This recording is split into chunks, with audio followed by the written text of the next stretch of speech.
सर्वांना स्वाभिमानी जय भीम. भावांनो, काल एक व्हिडिओ अपलोड केलेला होता आपण.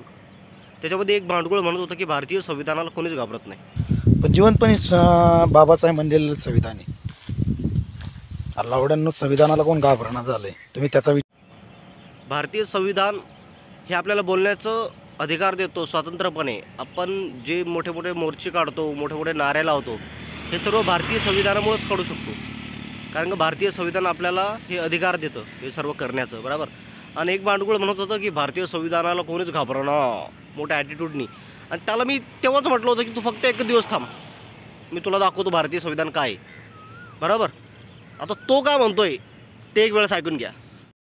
सर्वांना जय श्रीराम, जय शिवराय, जय भीम. एक 2-3 महिन्याखाली मी एक व्हिडिओ पोस्ट केला होता, ज्याच्यामध्ये म्हणलं होतं की जर संविधानाने गुन्हे थांबत नसतील तर गीता भागवत ट्राय करा. पण ह्या गोष्टीवर मला वाटतं काही समाजाचं मन दुखलं असेल, काही मित्रांचं भावांचं मन दुखलं असेल, तर त्याच्याबद्दल सॉरी.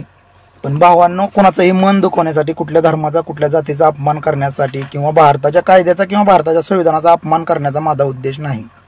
तर भावांनो, जेव्हा याच्याशी बोलणं झालं तर म्हणतो की भावा यार, मी फक्त तर मनोरंजनासाठी व्हिडिओ बनवतो, मला का माहिती असं होणार. अरे भाऊ, तुम्ही मनोरंजनासाठी व्हिडिओ बनवता तर तुम्ही भारतीय संविधानाला कशाला बोलता? तुम्ही जर मनोरंजनासाठी व्हिडिओ बनवता, तुम्ही महापुरुषांना कशाला ट्रोल करता, तुम्ही महापुरुषांचं कशाला नाव घेता? तुम्हाला माहिती का त्यांनी काय काय कार्य केलेले आहेत आपल्यासाठी? तुम्हाला जर इतिहास माहिती नसेल तर इतिहास एकवेळेस वाचून घ्या. पण महापुरुषांना ट्रोल करायचं, येऊन इंस्टाग्रामवरती 35 ते 30 सेकंदाचे रील्स बनवायची, त्याच्यावरती चुकीचा संवाद घालायचा, समाजामध्ये वादिवाद करवायचा, हे चुकीचं आहे, बरोबर ना. तर भावांनो, यांनी माफी मागितलेली आहे, त्याच्यामुळं आपण म्हटलं जाऊ द्या, नाहीतर याच्यावरती देशद्रोहाचा गुन्हा दाखल झाला असता, बरोबर. तर व्हिडिओ कुठून बघता भावांनो, कमेंट करा. जय भीम आणि जय संविधान.